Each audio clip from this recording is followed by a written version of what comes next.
औज़ु बिल्लाहि मिनश शैतानिर रजीम बिस्मिल्लाहिर रहमानिर रहीम नहमदु व नुसल्ली अला रसूलिहिल करीम रब्बि इश्रह ली सदरी व यस्सिर ली अमरी वाहलुल उक़दतम मिन लिसानी यफ़क़हू क़ौली रब्बि ज़िदनी इल्मन। अस्सलामु अलैकुम। अस्सलामु अलैकुम, आपको मेरी आवाज़ आ रही है?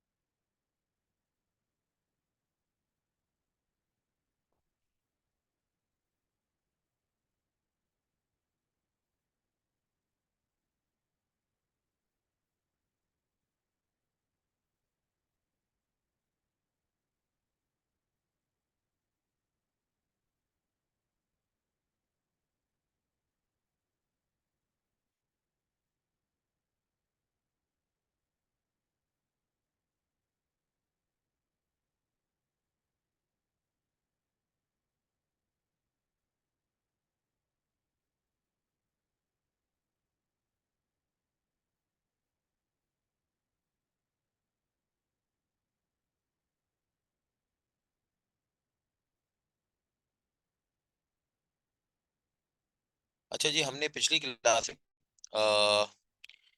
इनकम टैक्स लॉ के बारे में कुछ स्ट्रक्चर की बातचीत की थी कि हाउ द लॉ वर्क्स, यानी कि किस तरीके से कौन सा डॉक्यूमेंट जो है किस काम के लिए देखना चाहिए with in the binded book. इतने सारे सेक्शंस हैं तो उसकी कोई फॉर्मेटिंग है, उसमें कौन सी चीज़ क्या काम है या क्या मौजूआत हैं जिसके तहत जो है वो पूरी किताब जो है वो किताब की शक्ल में डिज़ाइन हुई है। तो इसके ऊपर हमने बहुत सारी बातें कर ली थी, और जो आखिरी हमारी डिस्कशन थी जिसके ऊपर हमें क्लास को जो है वो एडजॉर्न करना पड़ा था, वो थी बेसिकली प्रीएम्बल की। प्रीएम्बल में आपको ये बता रहा था कि एक मकसद होता है किसी भी किताब का कि भाई इस किताब से पढ़ने वाले को क्या अचीव होगा। इनकम टैक्स लॉ के अंदर मकसद इस तरीके से बयान किया गया कि ये ऑर्डिनेंस है। बात हुई थी हमारी कि भाई जो है वो ऑर्डिनेंस जो है वो प्रेसिडेंशियल ऑर्डर से इन्फोर्स होने वाला कानून होता है, जिसमें पुराने कानूनों की जो बातें थी उनको कंसोलिडेट किया गया। यानी कि मुख्तलिफ जो है वो एसआरओज और सर्कुलर्स की शक्ल में जो कानून बखर जाता है उसको कंबाइन किया गया, और फिर इसमें मॉडर्नाइजेशन की गई, और इसके नाम से फिर इनकम टैक्स ऑर्डिनेंस 2001 जो है वो इंट्रोड्यूस हुआ। और ये जो जो कंबाइन किया और मॉडर्नाइज किया, ये द लॉ को किया, और जिसकी मैंने बातचीत बताई थी कि द लॉ टू मी इन 1979 का ऑर्डिनेंस।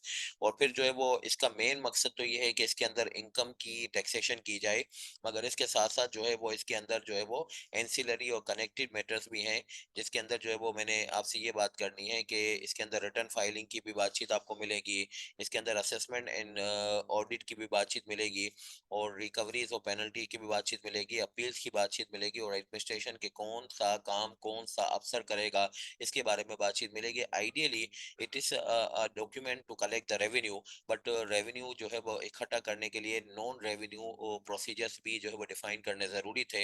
इसको उन्होंने जो है वो ये पांच बेसिकली कैप्सुलेशन के अंदर जो है वो डिफाइन किया हुआ है। जब इंशाल्लाह पूरे लॉ को पढ़ लिया जाए तो फिर आपको यही मिलेगा कि इसके अंदर 6 सब्जेक्ट्स हैं। एक इनकम के ऊपर टैक्स निकालना, और फिर जो है वो इनकम के टैक्स को रिपोर्ट करना जिसको रिटर्न फाइलिंग के थ्रू किया जाता है, और फिर जो रिपोर्ट किया वो सही है गलत है इसकी असेसमेंट यानी जानकारी। एंड देन आफ्टर जो है वो जो लोग गलत जो है वो रिपोर्ट करते हैं, जानकारी के अंदर पता चला तो उनसे रिकवरीज लगाना, यानी कि उनसे जबरदस्ती टैक्स इकट्ठा करना, और फिर जो है वो जिन लोगों को इसके ऊपर नाराजगी हो तो वो अपील फाइल कर दें। Whatever the matter you have to deal with, के चाहे रिटर्न फाइल करना हो, चाहे असेसमेंट कोई कर रहा होगा, चाहे रिकवरीज के लिए कोई जदोकोब या सख्ती कर रहा होगा या अपील फाइल करनी होगी, हमें ये मालूम होना चाहिए कि किसके पास जाके हम क्या काम करेंगे, इसको एडमिनिस्ट्रेशन के नाम से पढ़ाया जाएगा। फिर इसके साथ साथ ये भी बात हुई थी कि पुराना लॉ हुआ तो खत्म, यानी 1979 का ऑर्डिनेंस रिपील तो हो गया, मगर ये कि जो है वो सेक्शन 239 है आज के कानून के अंदर, जिसको इनकम टैक्स ऑर्डिनेंस 2001 का सेक्शन 239 कहा जाता है, यानी सेविंग का सेक्शन कहा जाता है। उसमें से 3 बातें मैंने आपको बताई थी कि अगर जो है वो 30/6/2002, यानी जिसको कहा जाता है टैक्स ईयर 2002, इस साल तक यानी 2002 या इससे पहले का कोई साल होगा, उसके रिलेटेड अगर कोई केसेस वगैरह कहीं नहीं चल रहे होंगे तो वो इनकम टैक्स ऑर्डिनेंस 1979 से हैंडल होंगे इस वाले कानून के अंदर। तो उन ईयर एंड को डिस्कस किया जाएगा जो 30 जून 2002 के बाद खत्म हो रहे होंगे, यानी इसको कहा जाता है टैक्स ईयर 2003 से। मजीद ये कि फिर ये बात हुई थी कि जो सर्कुलर और सर्कुलर लेटर्स वगैरह जो एक्सप्लेनेशन एफबीआर की होती हैं उसको क्या करेंगे, अगर पुराने लोग की हैं तो उसको आज भी फॉलो कीजिएगा, मगर अगर किसी सेक्शन में इनकंसिस्टेंसी नजर आई पुराने सर्कुलर से तो फिर उसको सर्कुलर वगैरह को खुद से ही छोड़ दीजिएगा, कोई ऐलान हो या ना हो। मगर आप जब कॉन्ट्राडिक्शन देखें तो लॉ की सरपरस्ती जो है वो कायम रहनी चाहिए, बजाय इसके कि वो कॉन्ट्राडिक्टरी पुराने लॉ की चीजों को फॉलो कीजिए। मगर अगर पुराने लॉ में कोई एसआरओ जारी हुआ है तो उस सूरत हाल में एसआरओ को आप इस्तेमाल अभी भी कर सकते हैं, भले लॉ से कॉन्ट्राडिक्टी क्यों ना हो रहा हो। मगर अब वो पुराने एसआरओ को जो है वो अगर खत्म करना होगा एफबीआर को ये महसूस करते हुए कि यार नई लॉ में इसकी कॉन्ट्राडिक्शन हो रही है, तो फिर जो है वो हम उसको मॉडिफाई कर देंगे या विड्रॉ कर देंगे। तो पुराने लॉ के एसआरओ को आज भी शुरू रखिएगा जब तक कि उसको विड्रॉ मॉडिफाई ना कर दिया जाए। नए लॉ के अंदर पुराने सर्कुलर की कोई इंटरटेनिंग नहीं होगी अगर कॉन्ट्राडिक्टरी है तो, अगर कॉन्ट्राडिक्टरी नहीं है तो बहरहाल नए कानून के अंदर पुराने सर्कुलर को चलाते रहिए। और पुराने असेसमेंट्स हों यानी कि 30 जून 2002 या इससे पहले के असेसमेंट्स हों तो उनके लिए तो पुराने कानून को ही पढ़िएगा, नए कानून को ना पढ़िएगा। अच्छा, फिर मजीद जो है वो बातचीत बताते हैं आपको कि जब भी किसी कानून को देखा जाता है तो उसके पहले पेज पे सबसे पहले तो आपको ऑर्डिनेंस की तारीफ यानी जिसको मैं कह रहा हूँ प्रीएम्बल मिलता है, और इसके फिर फौरन बाद जो है वो एक सेक्शन 1 होता है जिसको कहा जाता है short title extend and commencement. तो इसका नाम इनकम टैक्स ऑर्डिनेंस 2001 है, ये सबको मालूम है, ठीक है। इसका एक्सटेंड क्या है वो नीचे बता रहा हूँ, और इसकी कमेंसमेंट डेट क्या है। सेक्शन 1 ये कहता है कि जो आपके 30 जून 2002 है बेसिकली, 30 जून 2002 के बाद में खत्म होने वाले साल हों, चाहे वो 30 सितंबर 2002 हो, 31 दिसंबर 2002 हो, या 31 दिसंबर 2002 के बाद यानी कि 31 मार्च हो, या 2003 हो, या 30 जून 2003 हो, उसके ऊपर जो है वो बहरहाल नए कानून को अप्लाई कीजिएगा। ये कहाँ पे लिखा हुआ है, ये एक एसआरओ है 381 2002 के अंदर। अच्छा, फिर इस एसआरओ के अंदर ये कहा गया है कि जो ईयर एंड खत्म होते हैं 30 जून 2002 के बाद, उनके ऊपर ये नया कानून अप्लाई होता है। अब वहां पे एक नुक्ता निकालना चाहिए, ये निकलता है नुक्ता जो मैं आपको समझाना चाह रहा हूँ कि भाई ये नया कानून जो इनकम टैक्स ऑर्डिनेंस 2001 है, ये आया है 1 जुलाई 2002 पे, यानी इसके इतलाक हुआ है एसआरओ 381 2002 के हवाले से 1 जुलाई 2002 से। अब इन्होंने कहा है कि जो ईयर एंड जो है वो 30 सितंबर 2002 पे खत्म हो रहे हो, या 30 नवंबर 2002 पे खत्म हो रहे हो, या फिर एक 31 दिसंबर 2002 पे खत्म हो रहे हो, ये सारे के सारे कानून, ये सारे के सारे ईयर एंड के ऊपर नया कानून अप्लाई होगा। अब लोगों का उसमें आर्ग्यूमेंट डेवलप होना शुरू हो जाता है कि भाई नया कानून यानी 2001 का कानून आया तो 1 जुलाई 2002 पे है, और हमारा तो ईयर एंड जो है वो इसके 3 महीनों के बाद ही खत्म हो गया, 4 महीनों के बाद खत्म हो गया। तो will we be applying the new law यानी कि the income tax ordinance 2001 for whole of the year, और we will be splitting our tax period between 9 months and 3 months, और नए कानून को हम 3 महीने के लिए अप्लाई करें, पुराने कानून को हम 9 मंथ्स के ऊपर अप्लाई करें? नहीं, ऐसा नहीं होगा। इस एसआरओ के अंदर ये कहा गया है कि आप ईयर की बेस पे अप्लाई करेंगे लॉ को। एंड ऑन द बेसिस जो है वो साहिब बसीरत लोगों ने इसके ऊपर नुक्ता ये निकाला है कि जो फाइनेंस एक्ट भी आता है हर साल, वो भी जो है वो ईयर की बेस पे अप्लाई होता है रादर देन द पीरियड्स और months ahead of the finance act. इसकी एग्जांपल ये कि आप 31 दिसंबर 2023 के ऊपर यानी कि परसों लोगों के जो है वो जो 31 दिसंबर वाले ईयर एंड है वो खत्म होंगे, जैसे यूनिलीवर का खत्म होगा, जैसे हबीब बैंक का खत्म होगा, जैसे ईएफयू जनरल इंश्योरेंस का खत्म होगा, ग्लेक्सो का खत्म होगा।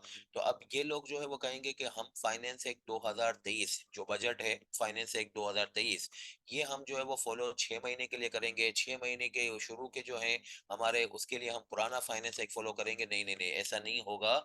आपके पूरे पूरे 12 महीने, यानी 1 जनवरी 2023 से लेकर 31/12/2023 के पूरे 12 महीने जो है वो नए फाइनेंस एक्ट से तोले जाएंगे।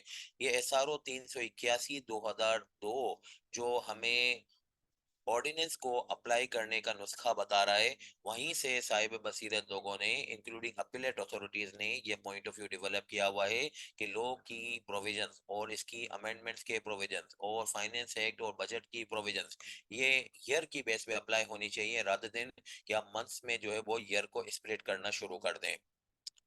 तो इसके ऊपर मैं इस तरीके से बात करूं कि अगर एक फाइनेंस एक 2020 है जो कि जो है वो 1 जुलाई 2020 पे अप्लीकेबल हुआ, या इसी तरीके से फाइनेंस एक 2021 2022 2023 ये हमेशा 1 जुलाई से अप्लीकेबल होते हैं, तो उस कंपनी का साथ क्या होगा जिसका ईयर एंड जो है वो 31 दिसंबर 2020 या 31 दिसंबर 2021 या 22 या 23 में खत्म हो रहा है या 30 सितंबर पे खत्म हो रहा है। तो इसका सीधा सा जवाब ये है,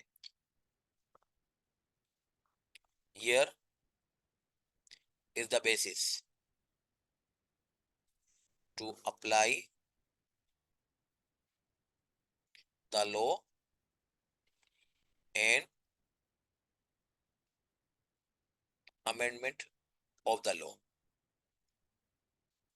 Therefore, for whole of the year, यानी पूरे साल के लिए,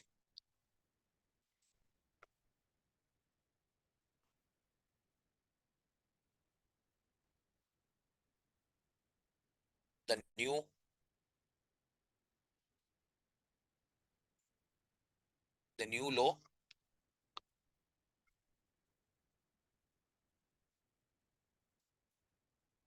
will apply.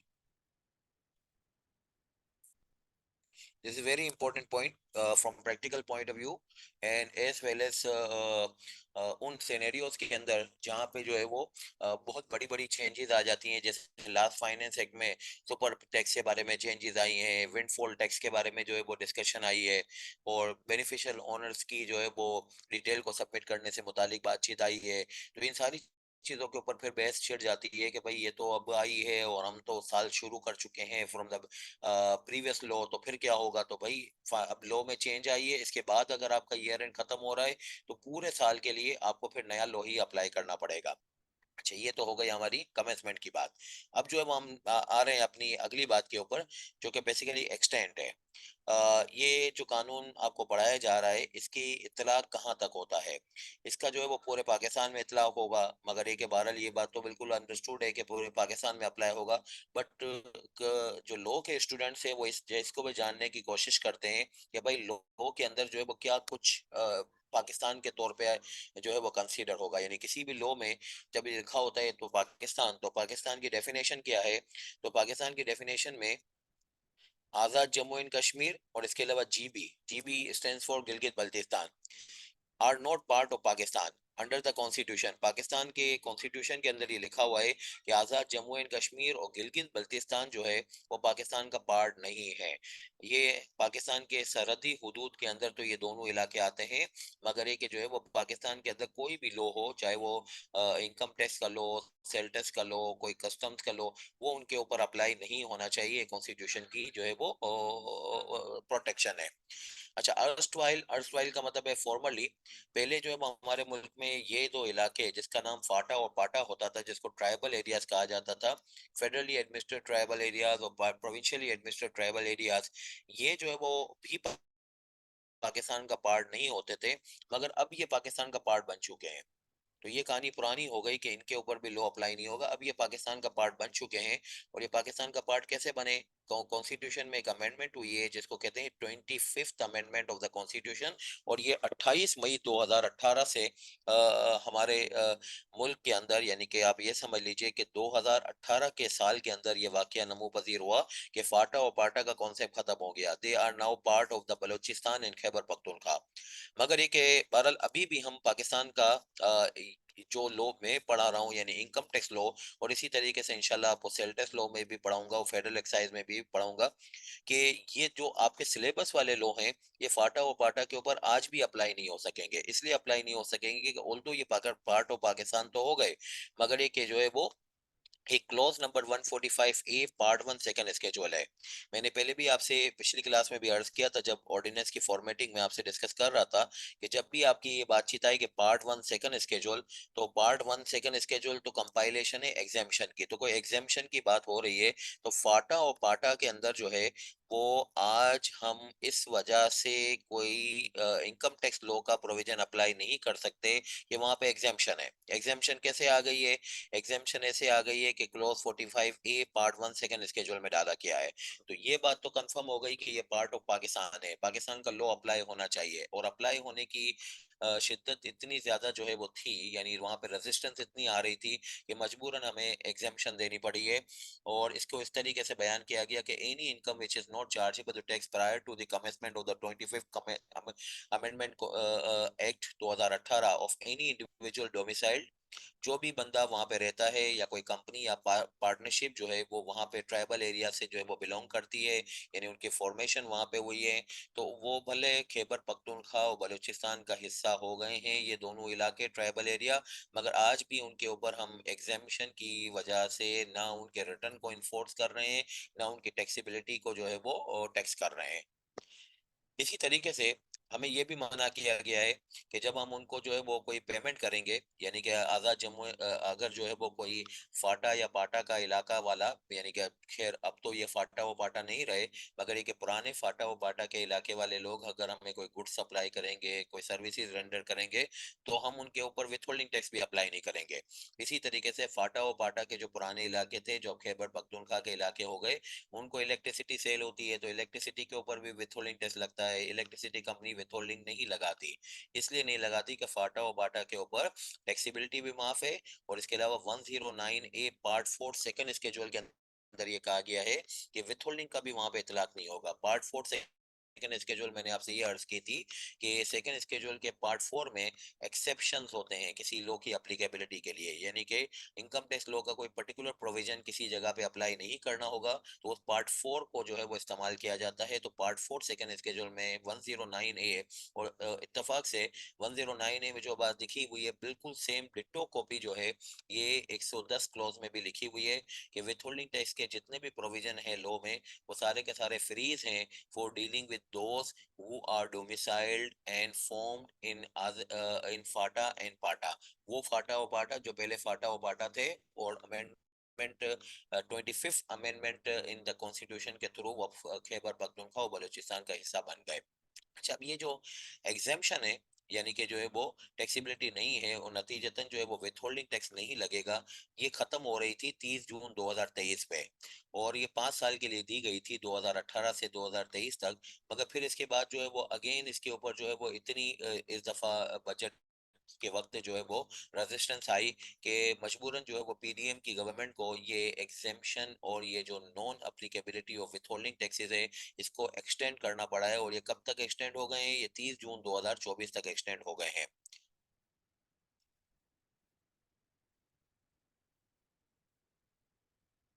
ठीक है ना? तो ये 30 जून 2024 तक जो एग्जामिशन का क्लॉज था ये भी एक्सटेंड हो गया, और ये एग्जामिशन का क्लॉज जो है वो 145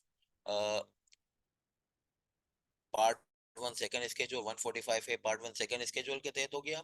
और इसके अलावा 109 ए पार्ट 4 सेकंड स्केड्यूल में जो नॉन डिडक्शन है, इसका भी मामला जो है वो 30 जून 2024 तक जो है वो एक्सटेंड हो गया।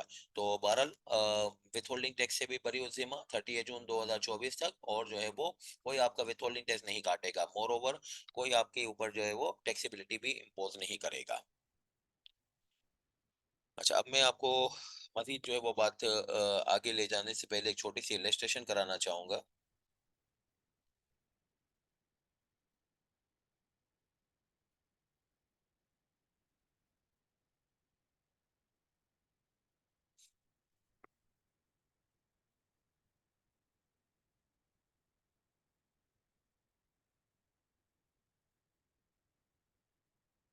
ये देखिएगा।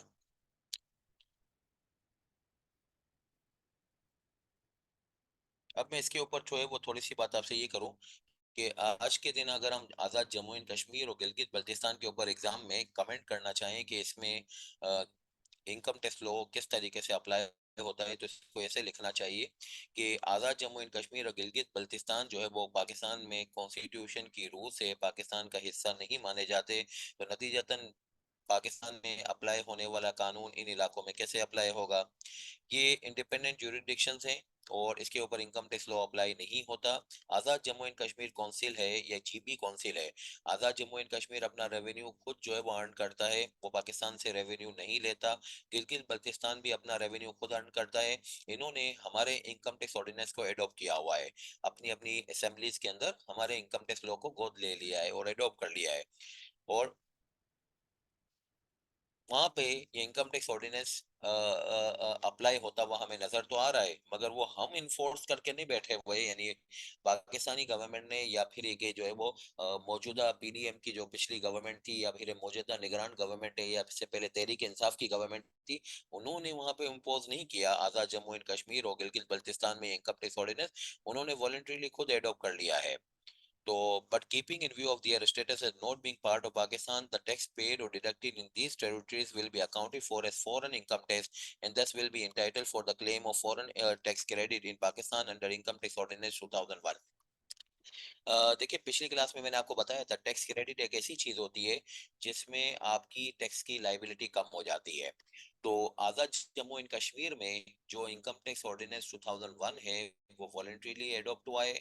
वहां पे अगर इस किताब से कोई टैक्स लिया जाता है, हमारी वाली किताब ही है, मगर वो फॉरेन टैक्स हम अपनी लैंग्वेज में कहते हैं, बिकॉज ऑफ द रीजन कि हम आजाद जम्मू एंड कश्मीर और गिलगित बल्तिस्तान को हमारे पाकिस्तान के अंदर जो है वो फॉरेन टेरिटरी कहते हैं फॉर एप्लीकेबिलिटी ऑफ लॉ। अच्छा, फिर इसी तरीके से मैं आपको ये बात बताऊं कि अगर कोई पाकिस्तान में रेजिडेंट होता है तो वो अपनी फॉरेन इनकम के ऊपर पाकिस्तान में टैक्स इनकम के ऊपर भी देता है। तो if someone is residing in Pakistan and he is also earning some income in Azad Jammu and Kashmir और गिलगित बल्तिस्तान, तो वो पाकिस्तान में उस इनकम के ऊपर टैक्स देगा, but simultaneously he will also be claiming कि भाई मैं तो आजाद जम्मू एंड कश्मीर और गिलगित बल्तिस्तान में इस इनकम के ऊपर टैक्स दे के आया हूँ, तो मैं दोबारा पाकिस्तान में क्यों दूं। तो हम इसको कहेंगे कि you should pay the tax again, it is irrespective कि आपने पाकिस्तान से बाहर टैक्स दिया हुआ है, मगर ये कि बहरहाल हम आपको एक टैक्स क्रेडिट देंगे। और टैक्स क्रेडिट का फार्मूला इंशाल्लाह जगह पे आ जाएगा जिसको कहा जाता है 103 का टैक्स क्रेडिट। तो समवन विल से यार आजाद जम्मू एंड कश्मीर का जो टैक्स पेमेंट है will it be a foreign tax, yes it will be a foreign tax. अरे किताब तो सेम है हमारी, इनकम टैक्स ऑर्डिनेंस से ही वो ले रहे हैं, तो भाई बिल्कुल ले रहे हैं, मगर उन्होंने हमारी को किताब को कॉपी किया हुआ है, हमने तो वहां पे इम्पोज नहीं किया।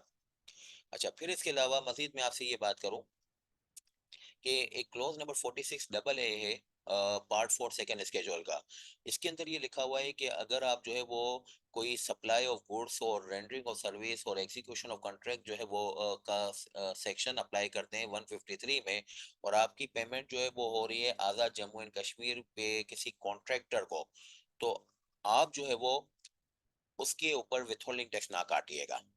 और इससे जो है वो मांगिएगा एक सर्टिफिकेट जिसमें वो लिख के लाएगा कि भाई मैं जो है वो इनकम टैक्स लॉ के बरी जिम्मा हूँ।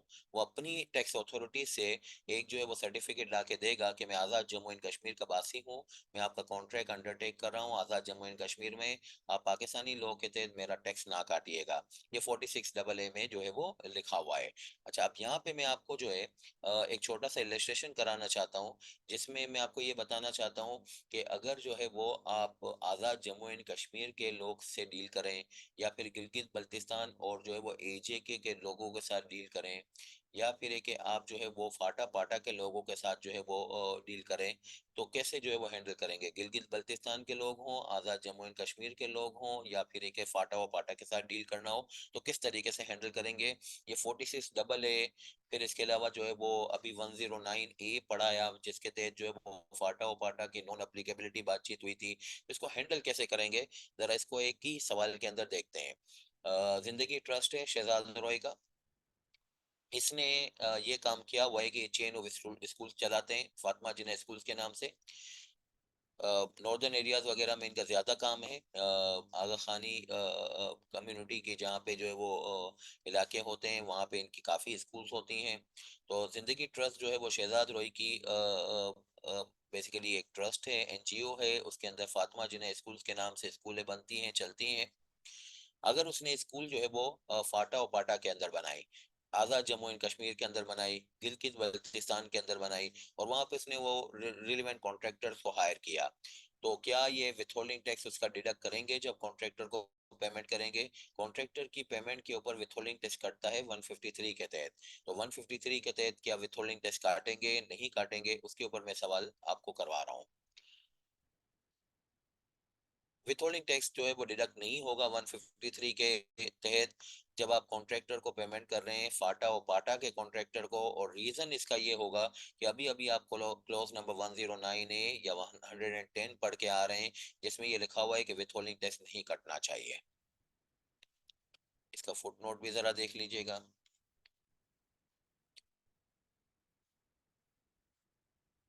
फुटनोट में मैंने ये लिख दिया है आपको कि भाई ये नॉन डिडक्शन की जो विथहोल्डिंग टैक्स की बातचीत है, ये जो यहाँ पे लिखी हुई है, ये 30 जून 2023 पे खत्म हो रही थी, अब इसको 30 जून 2024 पे आप एक्सटेंड कर देंगे। और ये क्यों एक्सटेंड कर देंगे? बजट में अमेंडमेंट आई है। विथहोल्डिंग टैक्स जो है वो डिडक्ट नहीं होगा अगर आप आजाद जम्मू एंड कश्मीर के कॉन्ट्रैक्टर को दे रहे हैं। ऊपर फाटा वपाटा को इसलिए नहीं डिडक्ट किया कि भाई उसका क्लॉज है, उसकी रीजन मैंने आपको बता दिया अभी थोड़ी देर पहले कि उनकी इनकम एग्जेम्प्ट है।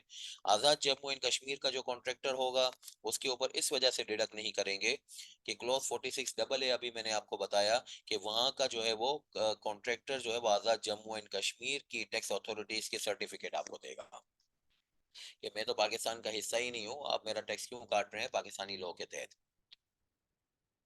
फिर इसके अलावा अगर पेमेंट जो है वो आपने गिलगित बल्तिस्तान के कॉन्ट्रैक्टर को की है तो फिर क्या होगा?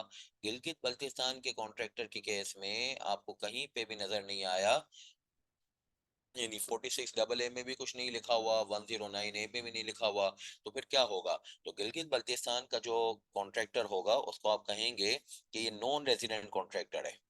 अरे भाई, पाकिस्तान में बगैर वीजे के आना जाना होता है गिलगित बल्तिस्तान में?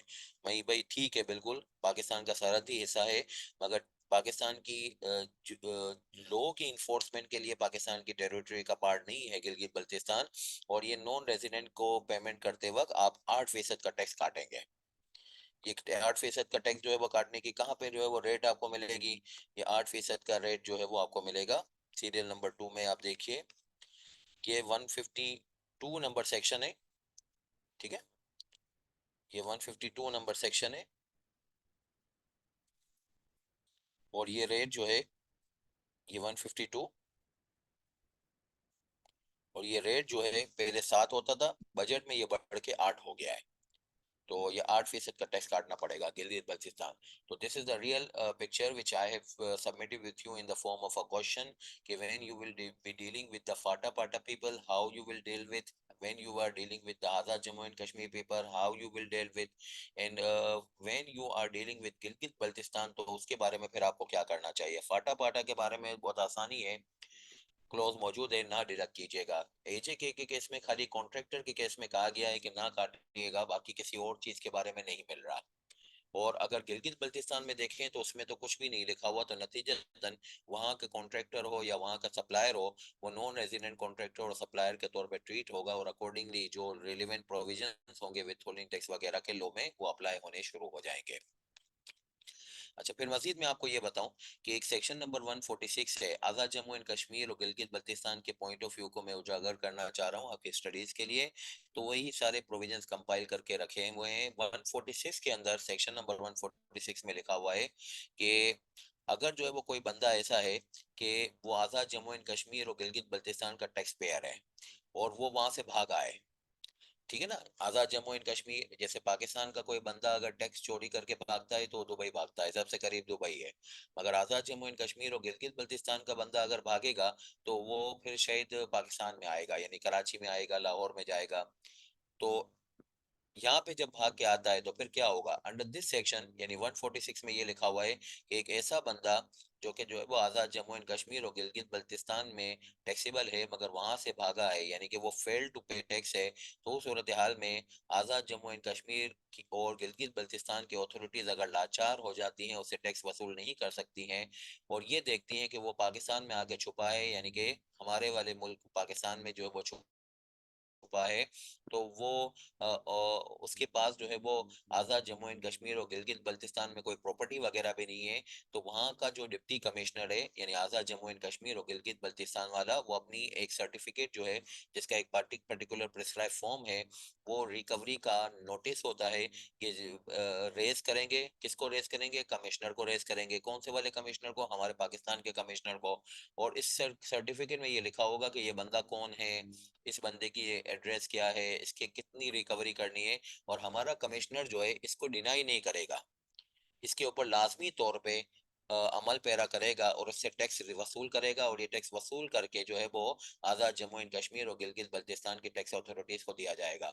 यहाँ पे सबक हमारा सीखने का ये है कि आज़ाद जम्मू एंड कश्मीर और गिलगित बल्तिस्तान की जो टैक्स अथॉरिटीज हैं, वो हमारी जुरिडिक्शन में आके अपना बंदा पकड़ नहीं सकती हैं। अगर उनको पकड़ना होगा हमारा अपना टैक्स का चोर, तो टैक्स डिफॉल्टर या टैक्स इवेडर को पकड़ने के लिए तरीकाकार ये है कि एक मखसूस फॉर्म में हमारी टैक्स अथॉरिटीज को इन्वॉल्व कीजिएगा।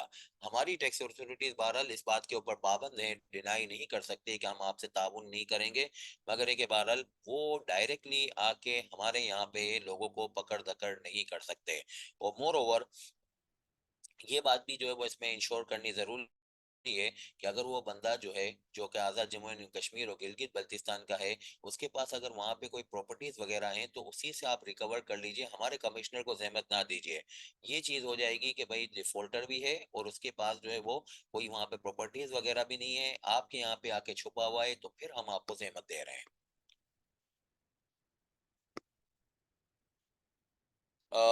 उस्मान, बिल्कुल जो है वो आपने सही कहा कि आजाद जम्मू एंड कश्मीर के कॉन्ट्रैक्टर्स जो हैं उसके लिए तो लॉ में 46 AA में ये खास तौर पे लिखा हुआ है, अभी मैंने आपको पढ़ाया अभी 46 AA पार्ट 4 सेकंड स्केड्यूल में, कि उससे एक सर्टिफिकेट लेना पड़ेगा।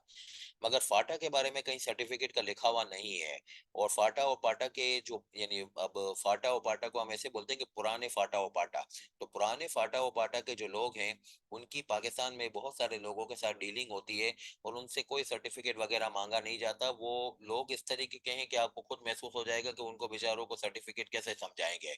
और बहरहाल एक ट्रेंड चल पड़ा है, तो नहीं जो है वो सर्टिफिकेट लिया जाता, और रिक्वायरमेंट भी नहीं है। तो आपको जो है वो आजाद जम्मू एंड कश्मीर में तो सर्टिफिकेट लेना पड़ेगा, क्योंकि लॉ में लिखा हुआ है। फाटा और पाटा के ऊपर आप इसरार ना कीजिएगा, ट्रेंड को देखिए, सेटिंग को देखिए, लोग नहीं लेते हैं और लॉ में लिखा हुआ भी नहीं है। उस्मान, क्लियर हो गया?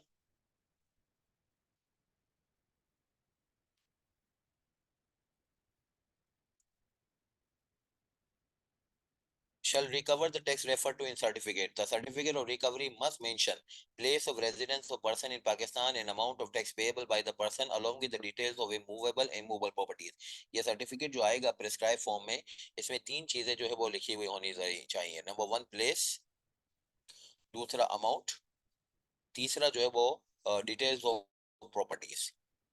यानी कि कमिश्नर ने इसके ऊपर, सर्टिफिकेट के ऊपर अमल पैरा तो होना है, मगर वो इस हद तक अमल पैरा होगा जिस हद तक उसको डिटेल मिलेगी। यानी कि ये नहीं होगा कि हमारा कमिश्नर जो है इस बंदे को ढूंढने में और इस बंदे को जो है वो ढूंढ के कोरोबोरेट करने में हलकान हो रहा हो। हम अपनी मशीनरी को टू दी एक्सटेंड जो है वो सपोर्ट के लिए इस्तेमाल करेंगे कि भाई सारी की सारी तैयार डिटेल हमें मिली हुई है, बंदा भी आइडेंटिफाइड है, यानी बंदे की जगह भी आइडेंटिफाइड है, अमाउंट भी पता है, और इसके अलावा जो है वो प्रॉपर्टीज भी पता है। यानी हमारी खाली पकड़ दकड़ में मदद है, बजाय इसके कि असेसमेंट के अंदर। असेसमेंट वो खुद ही करें, कौन? आजाद जम्मू एंड कश्मीर और गिलगित बल्तिस्तान वाले। तो दिस इज सेक्शन नंबर 146 जो कि कोऑपरेशन की पॉइंट ऑफ व्यू से है। अब इसको किसी ने पूरे कॉन्सेप्ट को समझा है कि पाकिस्तान में आज़ाद जम्मू एंड कश्मीर और गिलगित बल्तिस्तान हिस्सा नहीं होते, फिर ही ये 146 समझ में आएगा। वरना लोग कहेंगे कि भाई 146 में ये क्या अजीब सी बातें लिखी हुई हैं कि भाई Pakistani authorities Azad Jammu and Kashmir और गिलगित बल्तिस्तान की अथॉरिटीज को इसलिए मदद कर रही हैं कि वो अलग और सेपरेट अथॉरिटीज और टेरिटरीज मानी जाती हैं जब पाकिस्तान में इनकम टैक्स लॉ के इतलाक या अप्लीकेबिलिटी की बातचीत हो रही हो। अच्छा, अब आते हैं हम मजीद बात के ऊपर।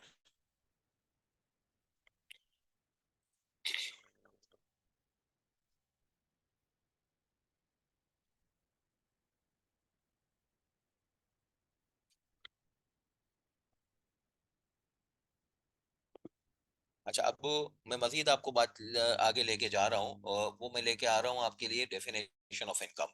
अच्छा, definition of income section 2 subsection 29 में लिखी हुई है। जैसे हर जगह पे यानी कोई भी पाकिस्तान का लॉ या बल्कि इवन दुनिया का लॉ पढ़ें तो डेफिनेशंस हमेशा हमेशा सेक्शन 2 में लिखी हुई होती है। तो इनकम टैक्स लॉ में भी जो भी डेफिनेशंस हैं वो सेक्शन 2 में लिखी हुई हैं। अब ये डेफिनेशन जो है वो स्टार्ट हो रही है इंक्लूड से।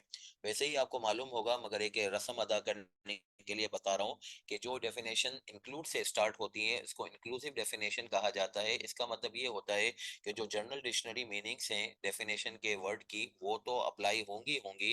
जैसे कि इनकम की डेफिनेशन पढ़ रहे हैं तो इनकम के अंदर जनरल डिक्शनरी मीनिंग्स क्या मिलेंगे? ऐसी अमाउंट जिससे आपकी वेल्थ में इजाफा हो, जिसमें आपकी जो है वो दौलत और इमारत में इजाफा हो, उस अमाउंट को वेल्थ के इनकम कहते हैं। तो इनकम की ऑर्डिनरी डेफिनेशन भी हम मानेंगे। इसके अलावा चार स्पेसिफिक जो है इनकम की डेफिनेशन के जो है वो पोस्टुलेट्स हैं जिसको हमें मानना ही पड़ेगा। यानी यहाँ पे अगर कोई आर्ग्यूमेंट आपका होगा कि यार ये कैसे इनकम हो सकती है, तो उस सूरत हाल में आपको जो है वो लॉ के हुक्मनामे के तौर पे उसको मानना ही पड़ेगा। अच्छा, इनकम टैक्स लॉ ही इनकम टैक्स लॉ जो है वो इनकम की कैलकुलेशन और इनकम की टैक्सेशन की कैलकुलेशन के लिए ही बना है। तो it is very much important कि इनकम की डेफिनेशन को बहुत अच्छे तरीके से समझा जाए। सबसे पहला इन्होंने बहुत मुश्किल वाला काम दे दिया कि आपको इतने सारे जो सेक्शंस हैं यानी कि 242 सेक्शन, उसमें आगे पीछे पेजेस को घुमाना चाहिए और उसके अंदर मुख्तलिफ जगहों पे अमाउंट चार्जेबल टैक्स आपको मिलेंगे, बस उसको टैक्स कर लीजिएगा। अब जैसे कि आपको मिलेगा, if there is the relationship of employer and employ, जिसको हम एम्प्लॉयमेंट कहते हैं, और विद इन दैट जो है वो there is a generation of an income, there is the generation of an amount जो कि आपके वेल्थ में इजाफा कर रहा है, तो this is called salary income. उसको चार्जेबल टू टैक्स किया गया है सेक्शन 12 में, वो आपको मानना पड़ेगा।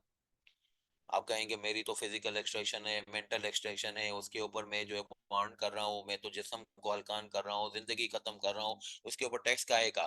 तो भाई ठीक है, आप जो भी कर रहे हैं, मगर ये हमारा हुक्म है कि हमने इसको चार्जेबल टैक्स डिक्लेयर किया है तो आपको चार्ज करना पड़ेगा, इसके ऊपर टैक्स लगाना पड़ेगा।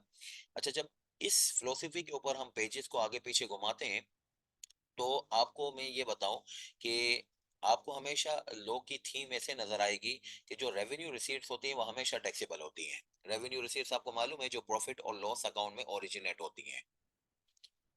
जैसे कि आपने सेल्स किया किसी को और उसके ऊपर अकाउंट रिसीवेबल बुक किया, सेल्स क्रेडिट किया, तो बेसिकली ये प्रॉफिट और लॉस अकाउंट में ओरिजिनेट हुआ। तो रेवेन्यू रिसीट जो है वो होती हैं जो कि प्रॉफिट और लॉस अकाउंट में ओरिजिनेट होती हैं।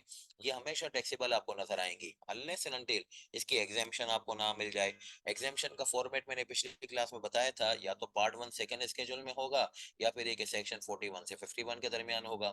जो कैपिटल रिसीट्स होती हैं जो बैलेंस शीट में ओरिजिनेट होती हैं, लाइक शेयर प्रीमियम अकाउंट है, लाइक शेयर कैपिटल का यानी कि इक्विटी रेजिंग है, लाइक लोन है, वो कभी भी टैक्सेबल नहीं होने चाहिए अनलेस एंड अनटिल उसकी टैक्सेबिलिटी लॉ में प्रोवाइडेड हो। जब इंशाल्लाह आप ऑर्डिनेंस मुकम्मल करके जा रहे होंगे तो उस वक्त आप इस बात के ऊपर जो है वो मुतफिक हो चुके होंगे। आज तो उसूल के तौर पे बता रहा हूँ, बाकी मुशाहिदात के जमरे में आप जो है वो जब लॉ को पढ़ेंगे ऐसा ही महसूस होगा। तो आपको कैपिटल रिसीट्स को टैक्सेबल जब करना है जब जो है वो लॉ में इसके बारे में सराहतन मौजूद है। और अगर जो है वो आपको रेवेन्यू रिसीट को जो है वो टैक्सेबल करना है तो वो इस पॉइंट ऑफ व्यू से करना है, यार इसकी तो हमें कहीं एग्जाम्पशन नहीं मिली। Revenue receipts by default are always always taxable, capital receipts by default are not taxable. Revenue receipt में क्या लॉ में लिखा होता है? एग्जाम्पशन लिखी हुई होती है। और कैपिटल रिसीट में लॉ में क्या लिखा होता है? टैक्सेबिलिटी लिखी होती है। लाइक आपको मिलेगा सेक्शन नंबर 16 में कि अगर आप सिक्योरिटी डिपॉजिट वसूल करते हो, इससे मुतालिक सिक्योरिटी डिपॉजिट वसूल करते हो, लिक्विडिटी है, कैपिटल रिसीट है, मगर टैक्सेबिलिटी है। इस मुतालिक अगर सिक्योरिटी लगा, आपको सिक्योरिटी डिपॉजिट मिला है तो उसका क्या होगा? उसका भी कुछ नहीं होगा। तो ये आपको कैसे पता चला कि एक पर्टिकुलर सिक्योरिटी डिपॉजिट को आप टैक्सेबल कर रहे हैं, बाकी को नहीं?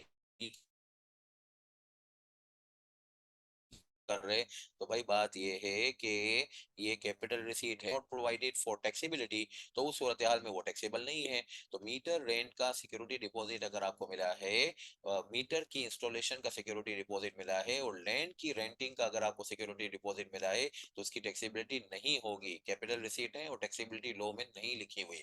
तो फिर बिल्डिंग का क्यों कर रहे हैं? इसलिए कर रहे हैं बिल्डिंग का सिक्योरिटी डिपॉजिट रेंटिंग एग्रीमेंट में, कि ये बाकायदा सेक्शन 16 के तहत जो है वो गवर्न होता है और टैक्सेबिलिटी लॉ में प्रोवाइडेड है। हर आदमी गुड्स को सेल करता है, कहता है मेरा रेवेन्यू टैक्सेबल है, मगर ये कि जो है वो, अगर कोई आदमी इलेक्ट्रिसिटी सेल करता है, इलेक्ट्रिसिटी गुड्स की डेफिनेशन में शामिल है, इलेक्ट्रिसिटी सेल करता है, तो वो कहता है नहीं टैक्सेबल है मेरी, क्योंकि मैं आईपीपी हूँ, इंडिपेंडेंट पावर प्रोड्यूसर हूँ। तो आपको कैसे पता चला? 132 पार्ट 1 सेकंड स्केड्यूल में लिखा हुआ है, clause number 132 part 1 second schedule में लिखा हुआ है। ओहो, तो ये तो रेवेन्यू रिसीट है, फिर भी टैक्सेबल नहीं करेंगे? हाँ बिल्कुल, रेवेन्यू रिसीट की टैक्सेबिलिटी माफ की जा सकती है, लॉ में फॉर्मेटिंग इसी तरीके से है। अच्छा, फिर मजीद आपको बताएं कि इनकम टैक्स लॉ में बहुत सारे ऐसे अमाउंट्स हैं जो आपको वसूल होते हैं, तो उसी वक्त आपसे जो डीलिंग पर्सन होता है वो आपका टैक्स काट लेता है, जिसको कहा जाता है विथ होल्डिंग टैक्स। जब विथ होल्डिंग टैक्स जो है वो बेसिकली एक टैक्स जनरेशन है, गवर्नमेंट का रेवेन्यू जनरेशन है, जो कि विथ होल्डिंग एजेंट और विथ होल्डिंग के माबेन रिलेशनशिप की वजह से होता है। यानी कि अगर सप्लायर ऑफ द गुड्स है, वो अगर कस्टमर को सेल करता है, कस्टमर कहता है कि मैं विथहोल्डिंग एजेंट हूँ, वो सप्लायर को पे करते वक्त जो है वो एक टैक्स काट लेता है। सप्लायर इसमें जो है वो विथहोल्डी हो गया, जो कस्टमर है जो विथहोल्डिंग टैक्स काटता है वो विथहोल्डिंग एजेंट हो गया। गवर्नमेंट को इसके ऊपर एक विथहोल्डिंग टैक्स मिल रहा होगा, उसकी ट्रीटमेंट फिर इंशाल्लाह आपको एक क्लास में एक और जो है वो सबर करना पड़ेगा, वो मिल जाएगी। बाज़ औक़ात ये एसेट होता है, रिफंड की शक्ल में मिल जाता है आपको, बाज़ औक़ात ये जो है वो फाइनल टैक्स हो जाता है। तो विथहोल्डिंग टैक्स जो है नॉर्मली उस वक्त जो है वो कलेक्ट और डिडक्ट किया जा रहा होता है विथहोल्डिंग एजेंट की शक्ल में, कि जब विथहोल्डी को पता भी नहीं होता है कि मेरा इसके ऊपर जो ट्रांजैक्शन कर रहा हूँ, जिसके ऊपर विथहोल्डिंग टैक्स लग रहा है, मेरा नफा होगा कि नुकसान होगा, मेरी इनकम होगी कि नहीं होगी। मगर ये कि जो है वो लोगों का हुक्मनामा है कि विथहोल्डिंग टैक्स का सेक्शन हमने डाल दिया, तो आपको विथहोल्डिंग एजेंट होने के नाते में डिडक्ट करना है। विथहोल्डी शोर मचाता है, क्यों डिडक्ट हो रहा है, मेरी तो इनकम ही नहीं है। तो उसके शोर से बचने के लिए क्लोज नंबर जो है वो बी डाल दिया गया इनकम की डेफिनेशन के अंदर, कि मुख्तलिफ सेक्शंस के अंदर हमने विथहोल्डिंग टैक्स की कलेक्शन और डिडक्शन को मुकर्रर किया हुआ है। और जब आपका विथहोल्डिंग टैक्स कलेक्ट और डिडक्ट होता है, तो there is the implicit sense के आपकी इनकम है। भाई नहीं है मेरी इनकम, हम कह रहे हैं इनकम, तो कहाँ से जो है वो आप कह रहे हैं इनकम की डेफिनेशन में प्रोवाइड कर रहे हैं। जो विथहोल्डिंग टैक्स के सेक्शन है वो पूरे के पूरे इनकम की डेफिनेशन में शामिल हैं। बाहर से कोई चीज इंपोर्ट करते हैं, इंपोर्ट पे आपको कलेक्टर और कस्टम्स एक विथहोल्डिंग टैक्स लेता है 148 के तहत। अरे भाई अभी तो इंपोर्ट किया है, इसको बेचने तो दें फिर पता चलेगा इनकम। नहीं, विथहोल्डिंग एजेंट को पाबंद किया गया है विथहोल्डिंग टैक्स कलेक्ट करने के लिए। आप खामोश रहिए, आप ना कहिए कि भाई मेरी इनकम नहीं है, क्योंकि हमने विथहोल्डिंग टैक्स के सेक्शन को भी इनकम की डेफिनेशन में डाल दिया है। इसी तरीके से डिविडेंड 150, इसी तरीके से कुछ नॉन रेजिडेंट को पेमेंट है, इसी तरीके से गुड्स सर्विसेज और कॉन्ट्रैक्ट्स की पेमेंटें होती हैं। तो उसमें जो कॉन्ट्रैक्टर होता है उसकी जो इनकम होती है वो तो बाद में निकलेगी, मगर जो कॉन्ट्रैक्टी है वो अगर इसके ऊपर एडवांस भी देता है तो वो विथहोल्डिंग टैक्स काट के देता है।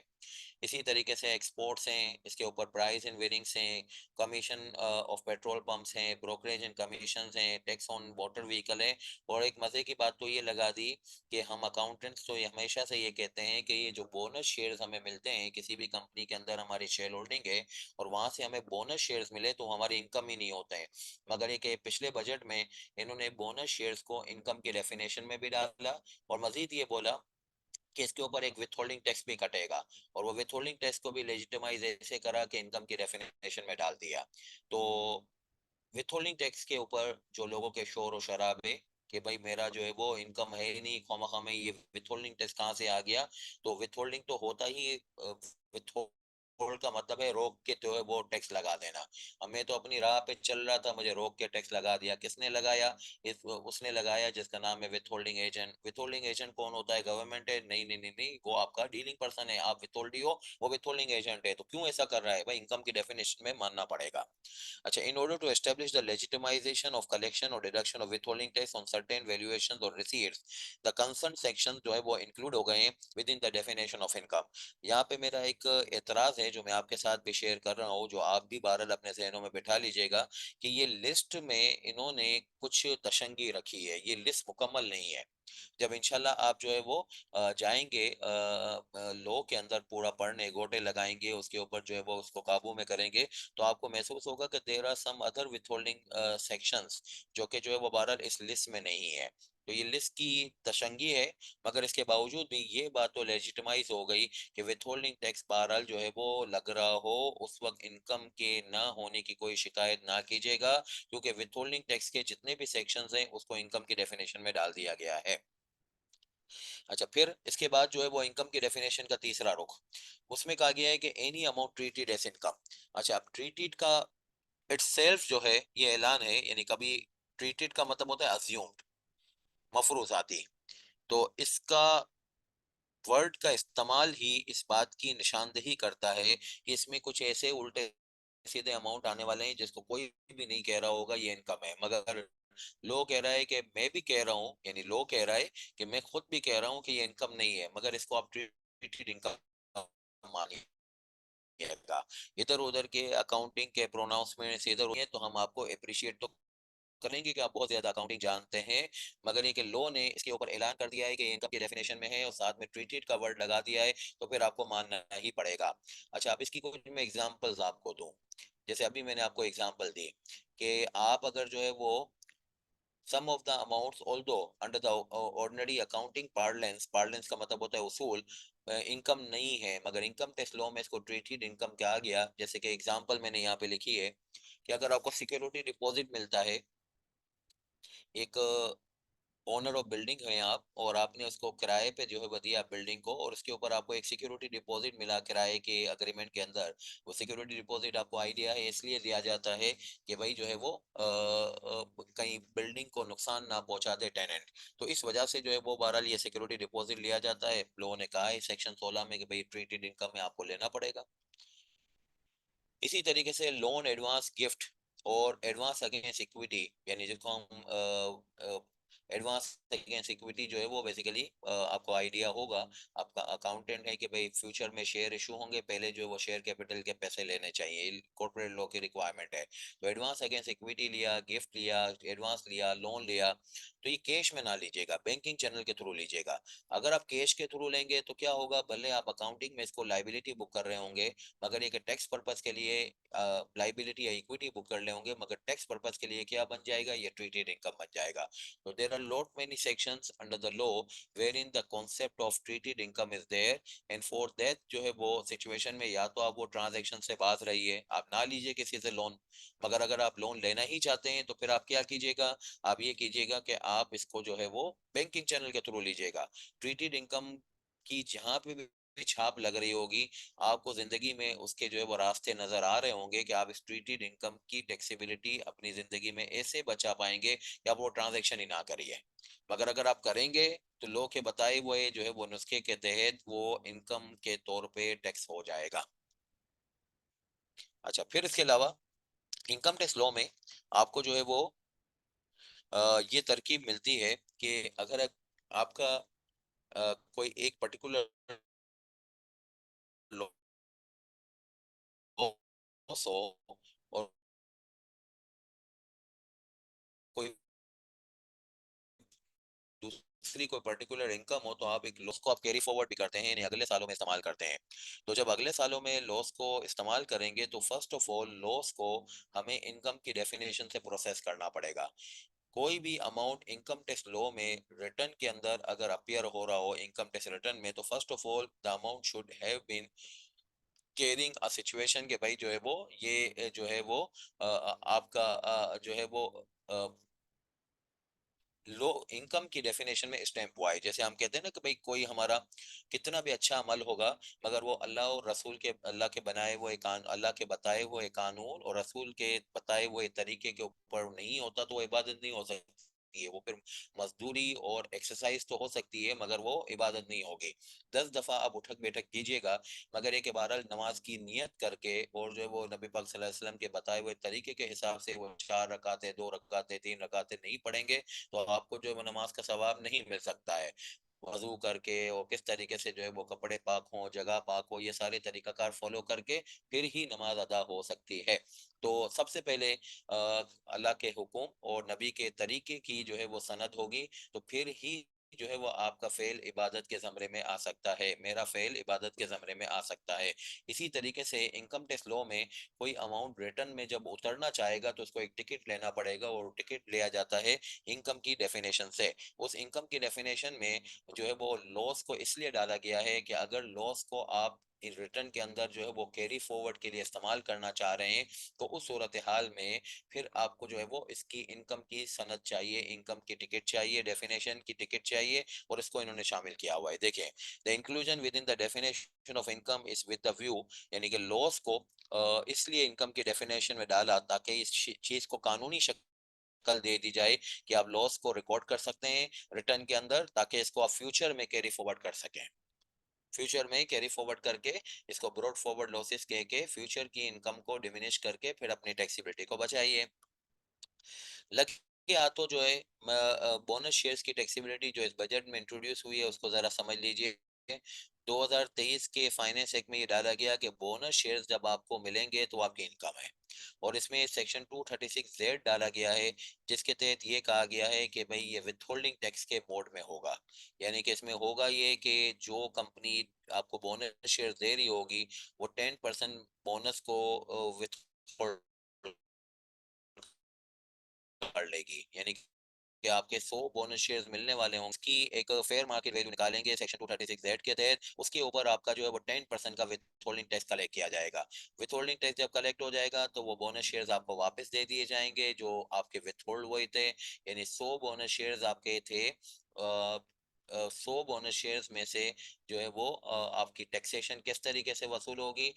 100 बोनस शेयर्स की फेयर मार्केट वैल्यू निकालिएगा, उसके ऊपर जो है वो 10% का विथहोल्डिंग टैक्स का रेट लगा दीजिएगा, और ये जो है वो आप शेयर होल्डर से वसूल कर लें। मगर शेयर होल्डर सीरियसली नहीं ले रहा तो फिर क्या करें, तो आप ये करिएगा कि आप उसको 90 शेयर दीजिए, 10 शेयर विथहोल्ड कर लीजिए। जब वो आपको टैक्स दे तो फिर ये 10 शेयर्स भी आप उसके हवाले कर दीजिएगा, 236Z में लिखा हुआ है। फिर इसके अलावा आपने इस 236Z को सेक्शन 2 सब सेक्शन 29 में इनकम की डेफिनेशन में भी देख लिया, तो इनकम की स्टैंपिंग जो है वो प्रूफ हो गई।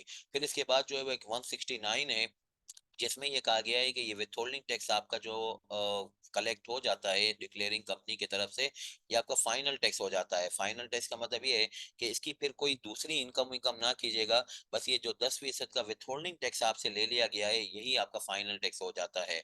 आपको आइडिया होगा, केफ लेवल पे भी आपको ये पढ़ने को मिला है, बहरहाल यहाँ पे भी आपको दोबारा से मिलेगा, इन डेप्थ मिलेगा कि इनकम टैक्स लॉ में दो रेजीम है। रेजीम का मतलब मेथड ऑफ कैलकुलेशन। एक जो है वो कहलाती है इनकम माइनस एक्सपेंसेस वाली रिजीम, जिसको नेट बेसिस अप्रोच कहा जाता है, और एक ग्रॉस बेसिस अप्रोच जिसके अंदर जो है वो बेसिकली कोई एक्सपेंस माइनस करने की इजाजत नहीं होती है, वो वाली टैक्सेशन को FTR कहा जाता है। तो ये जो बोनस की टैक्सेशन है this is called FTR। And जब भी कभी FTR की टैक्सेशन यानी ग्रॉस बेसिस टैक्सेशन होगी, तो उसके अंदर जो है वो अम्ब्रेला या कैपिंग जो है वो इस सेक्शन की होगी, जिसको 169 कहा जाता है। तो इनकम की डेफिनेशन के अंदर चार जो है वो रुख है। नंबर वन, कि कोई अमाउंट को चार्जेबल टू टैक्स कहा गया, मान लीजिए चार्जेबल टू टैक्स है, किसी अमाउंट के ऊपर विथहोल्डिंग टैक्स कलेक्ट हो रहा है, मान लीजिए वो अमाउंट विथहोल्डिंग टैक्स जो के जमरे में आया तो नतीजतन इनकम की डेफिनेशन में शामिल। तीसरे नंबर पे कोई अमाउंट को ट्रीटेड इनकम कहा गया, उसको भी मान लीजिए। और चौथे नंबर पे ये कि आपकी जो है वो कोई लॉस ऑफ इनकम होगी तो उसकी लॉस की इस्तेमाल फ्यूचर में कर सकें, इसलिए उस इनकम की तारीफ का इतलाक उसके ऊपर भी किया गया है। जी जी बिल्कुल उस्मान, जो है वो बहुत सारा जो है वो काम होगा हमारा, कैलकुलेशन और वर्किंग्स, और तो जार बातें थोड़ा थोड़ा बीच डालेंगे तो उसके बाद जो है वो पौधा निकलेगा तो फिर इसके ऊपर जो है कोई काम हो सकेगा। तो इंशाल्लाह जो है वो ग्रेजुअली आगे बढ़ा रहे होंगे। मतलब ये कि जो है वो कॉन्सेप्ट एक एक एक एक करके कोई सीढ़ी बनाएंगे, फिर इसके बाद एक मंजिल पे पहुंचा के वहां पे बहुत सारी कैलकुलेशंस और बहुत सारे जो है वो कॉन्सेप्ट्स को कंबाइन करके सिचुएशंस को डेवलप किया जाएगा। आज आपने जैसे ये सवाल जो पढ़ा है जिंदगी ट्रस्ट वगैरह का, ये रियल सवाल है जिसको शहजाद रोई ने लाखों रुपए दे के किसी से वसूल किया था इसके ऊपर जवाब। तो बहरहाल वो आपने जो है वो एक सवाल की शक्ल में उसको आज कर लिया, मगर ये पिछली क्लास में नहीं हो सकता था। पिछली क्लास में अगर मैं इस सवाल कराता तो आपको बिल्कुल समझ में नहीं आता। आज इतनी सारी चीजें कंबाइन करने के बाद वो सवाल इस बात का मौजू बन गया कि भाई इसको सॉल्व किया जा सके क्लास में, और हमने कर लिया। इसी तरीके से बोनस शेयर्स की कुछ बातें आज बताई हैं, कुछ और आगे बढ़ेंगी।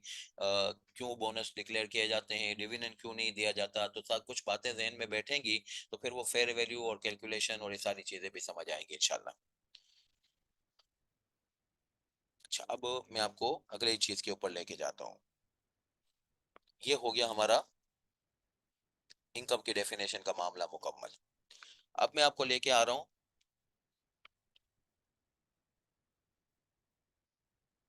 टैक्स ऑन टैक्सेबल इनकम, जिसको बेसिकली चार्जिंग सेक्शन कहते हैं। चार्जिंग सेक्शन या टैक्स ऑन टैक्सेबल इनकम जो है ये बेसिकली किसी भी कानून के अंदर जो चार्जिंग सेक्शन होता है, जिसमें लो इसलिए बन रहा हो कि गवर्नमेंट के लिए कुछ रेवेन्यू हासिल किया जाए, तो उसमें हमेशा चार्जिंग सेक्शन जो है वो सबसे पहले पढ़ना चाहिए।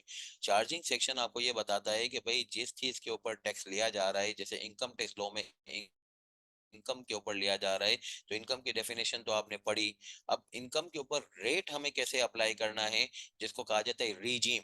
तो रीजीम या रेट अप्लाई करके टैक्स कैलकुलेट करने का जो प्रोसीजर है वो हमेशा चार्जिंग सेक्शन में लिखा होता है। चार्जिंग सेक्शन बेसिकली जो है वो एक सेंट्रलाइज कॉन्सेप्ट होता है, जिसकी एक्सफोलिएशन यानी इसको खोल खोल के पढ़ना ही बेसिकली लॉ के पढ़ने वालों का जो है वो शौक और मिजाज होता है। यानी कि पूरा लॉ जो है इस चार्जिंग सेक्शन के गिर्द घूम रहा होता है। ये एक सेंट्रल पॉइंट होता है और इसके अंदर जो है ये सारे दूसरे सेक्शन जो है वो इसके इर्द गिर्द घूम रहे होते हैं। और फिर जो है वो ये सेंट्रल सेक्शन जो है अपनी शाखों के ऊपर अपने जो कंपोनेंट्स हैं उसके साथ पूरे एक तनावर दरक की शक्ल इख्तियार कर लेता है जब पूरा लो खत्म होता है। तो इस तरीके से जो है वो चार्जिंग सेक्शन की बहुत अहमियत होती है। ये छोटा तो छोटा सा है, मगर ये जो है वो अगर ना हो तो वो शाखें या बहरहाल जो इसके जो कंपोनेंट्स हैं वो सारे के सारे इधर उधर बिखर जाएंगे, उनको पॉइंट ही नहीं मिलेगा कि हमें कहाँ पे कनेक्ट होना है। तो the charging section of income tax law जो है वो बेसिकली सेक्शन नंबर 4 है। सेक्शन नंबर 4 ये कहता है कि subject to this ordinance, subsection 1 है जिसमें एक आ गया सब्जेक्ट टू दिस ऑर्डिनेंस। किसी सेक्शन के अंदर ये कहा जाए सब्जेक्ट टू दिस ऑर्डिनेंस, तो इसका मतलब ये होता है कि जो नीचे की बात ये बताई जा रही है इसके कुछ एक्सेप्शंस आगे मिल सकते हैं। जब आपको एक्सेप्शंस मिले नीचे की बात के मुकाबले में, तो फिर आप एक्सेप्शंस को ही फॉलो कर लीजिएगा। तो ये वाली बात सब्जेक्ट टू है जो नीचे बताई जा रही है। इसमें क्या बताया जा रहा है कि हर टैक्स ईयर होगा, इनकम टैक्स लॉ सालाना टैक्स है और जिस पीरियड के लिए टैक्स निकाला जाता है उसको कहा जाता है टैक्स ईयर। उसके ऊपर रेट लगाइएगा। रेट हमेशा पिछली क्लास में भी बात हुई थी, फर्स्ट स्केड्यूल से निकलते हैं। तो कहा गया है कि फर्स्ट स्केड्यूल के अंदर पार्ट 1 फर्स्ट स्केड्यूल के अंदर जाके डिवीजन 1 और 2 देखिएगा। तो डिवीजन 1 के अंदर हमें मिलेंगे इंडिविजुअल और एओपी के rates. AOP stands for association of person, जिसको हम पार्टनरशिप भी कह सकते हैं। और डिवीजन 2 में कंपनी के रेट मिलेंगे। तो क्लॉज 1 ऑफ डिवीजन 1 अबव, यानी कि डिवीजन 1 ये deals with the AOP and other individual. और जब क्लॉज 2 देखेंगे यानी डिवीजन 1 का ये वाला जो डिवीजन 1 है, तो उसमें हमें फिर जो है वो नजर आएगा सैलरीड इंडिविजुअल। तो सैलरीड इंडिविजुअल को जो टैक्स रेट है वो डिफरेंट है as compare to other individual. अब पता कैसे चलता है कि आप सैलरीड इंडिविजुअल हो? सैलरीड इंडिविजुअल वो होता है जिसकी सैलरी का शुमार जो है वो टोटल टैक्सेबल इनकम में 75% से जायद हो। अगर किसी की टैक्सेबल इनकम 10 लाख रुपए की है और 7.5 लाख से जायद उसकी सैलरी इनकम है, तो उस सूरत हाल में वो सैलरीड इंडिविजुअल कहलाएगा। और अगर जो है वो 7.5 लाख या इससे कम की सैलरी इनकम हो, तो उस सूरत हाल में वो अदर इंडिविजुअल कहलाएगा। अदर इंडिविजुअल के जो टैक्स रेट्स हैं वो बिल्कुल मुत्तसिल क्लोज टू के क्लोज वन के अंदर हैं, और क्लोज सैलरीड के रेट्स जो है वो क्लोज नंबर टू के अंदर हैं, और सैलरीड के रेट्स जो है वो काफी कम है as compare to other individual. तो दोनों के रेट में फर्क है, शक्ल तो दोनों की एक जैसे नजर आती है, मगर आप जो है वो जब अप्लाई करने देखेंगे तो सेम लेवल ऑफ इनकम के ऊपर सैलरीड की टैक्सेबिलिटी कम आ रही होगी, अदर की ज्यादा आ रही होगी। और अदर के लिए आपको कौन सा मिलेगा? क्लोज नंबर वन मिलेगा। और सैलरीड के लिए कौन सा मिलेगा? क्लोज नंबर टू मिलेगा। मिलेंगे दोनों ही डिवीजन वन के अंदर है।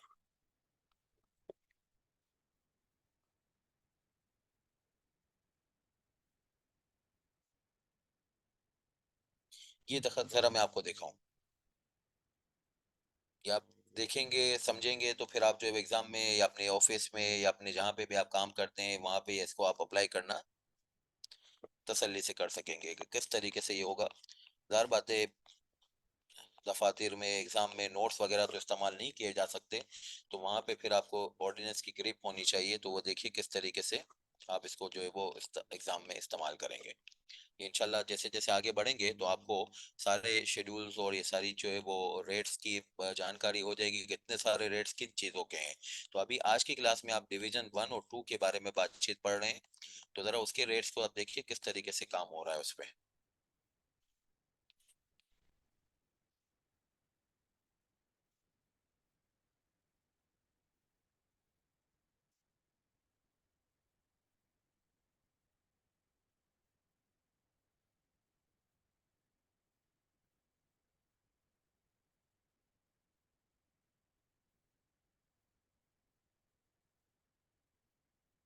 ये देखें, ये आ गया फर्स्ट शेड्यूल।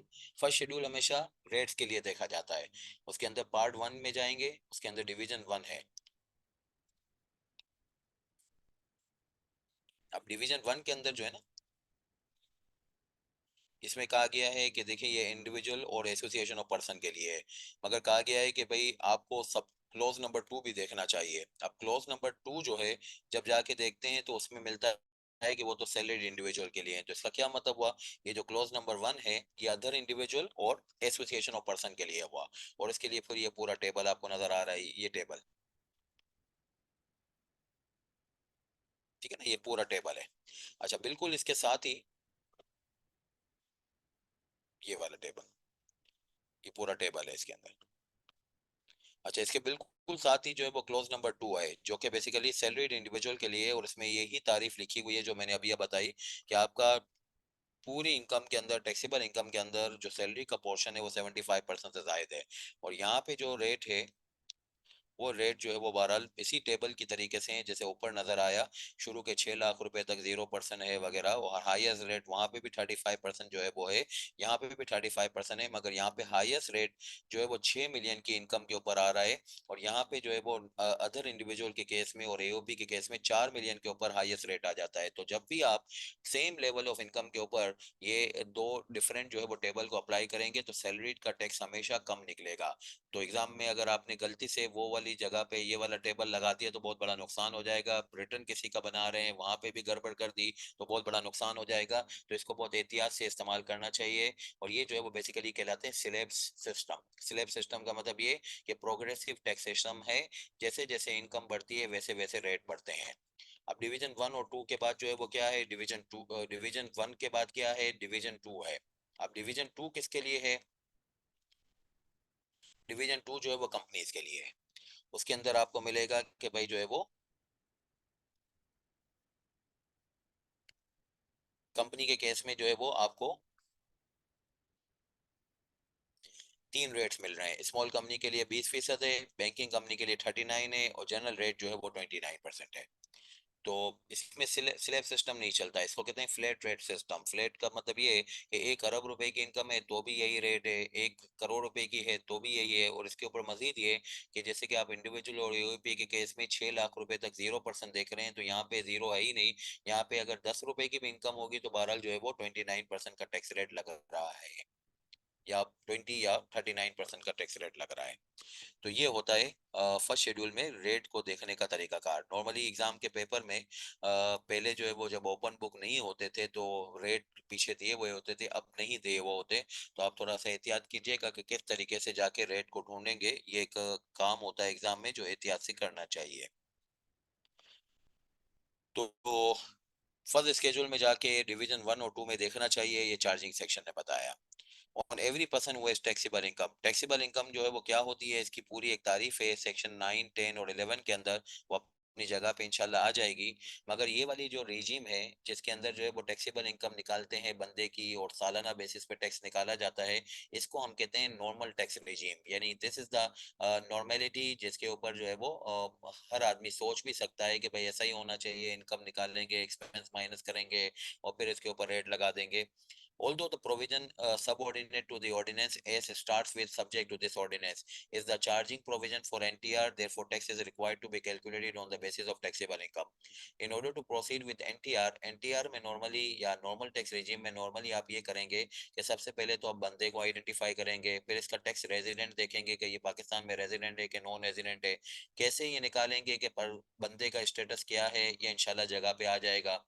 फिर उसका टैक्स ईयर निकालेंगे, फिर इसके बाद जो है वो हम उसके ऊपर रेट अप्लाई कर देंगे। रेट कैसे लगाएंगे जो अभी हमने देखा, और इससे आपकी टैक्सेबिलिटी निकल आएगी।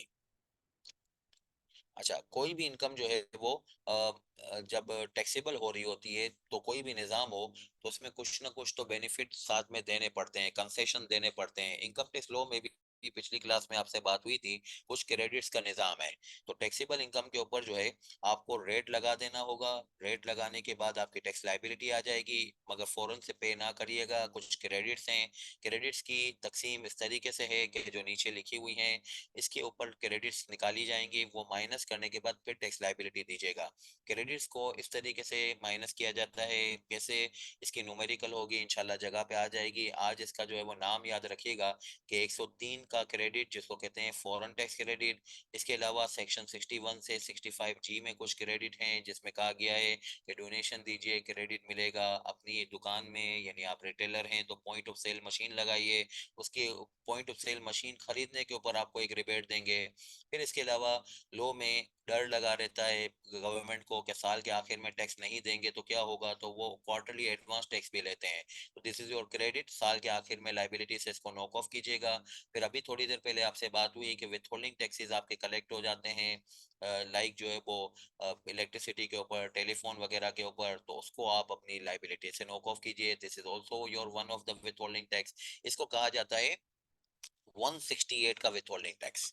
विथ होल्डिंग टैक्सेस जो भी लॉ में कलेक्ट और डिडक्ट होते हैं वो दो होते हैं। यानी दो का मतलब ये कि मुख्तलिफ सेक्शंस में होता है। इलेक्ट्रिसिटी का 235 नंबर सेक्शन है, इंपोर्ट का 148 है, सप्लाई ऑफ गुड्स का 153 है, ब्रोकरेज और कमीशन का 233 है।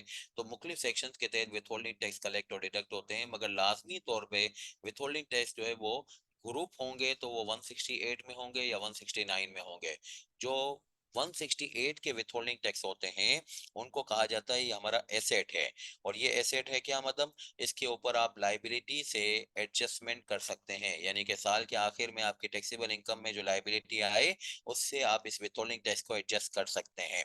मगर एक होता है विथहोल्डिंग टैक्स जो 169 का विथहोल्डिंग टैक्स है, उसके बारे में भी अभी मैंने आपसे तज़किरा किया था। ये देखें इनकम की डेफिनेशन, उसके अंदर मैंने क्या लिखा है कि जो बोनस शेयर्स के ऊपर जो विथहोल्डिंग टैक्स आपसे 10% से लिया जाता है उसका क्या होगा, वो तो फाइनल टैक्स है। तो इसका मतलब ये हुआ कि जो विथहोल्डिंग टैक्स 169 के अंदर ग्रुप हुआ, उस विथहोल्डिंग टैक्स को आप जब दे दें तो आप अपनी सेलिब्रेशंस कर लें कि मेरी टैक्स लाइबिलिटी चुक गई, मुक गई, अब मुझे मजीद कुछ कंप्यूटेशन नहीं करनी। मगर अगर आपका विथहोल्डिंग टैक्स ऐसा हो जो कि 168 के अंदर ग्रुप हो रहा है, आपकी और मेरी मर्जी नहीं है, ये हमने याद करना है, कैसे याद करेंगे, इंशाल्लाह जगह में आ जाएगा। तो फिर ये 168 का विथहोल्डिंग टैक्स जो है वो एडजस्टेबल विथहोल्डिंग टैक्स होता है, मीनिंग देयर बाय ये आपका एसेट होता है। साल के आखिर में लाइबिलिटी से आप इसको नॉक ऑफ कीजिएगा। जो भी आपकी एनटीआर की लाइबिलिटी है, एनटीआर की liability to mean taxable income multiply by tax rate minus tax credit. फिर चूंकि ऊपर ये लिखा हुआ था कि भाई सब्जेक्ट टू दिस ऑर्डिनेंस, इस ऑर्डिनेंस के अंदर आपको जहां जहाँ पे टैक्सेबल इनकम निकाल के टैक्स रेट लगाने की बातचीत की गई है, उसी के अंदर इस बात की कुछ एक्सेप्शन भी नजर आएगी कि आपको जो है वो टैक्सेबल इनकम निकालनी नहीं पड़ेगी, बल्कि कोई और तरीके से टैक्स लिया जाएगा। तो वो आ गया, वो कहाँ पे आ गया, वो सबसेक्शन नंबर 4 में आ गया।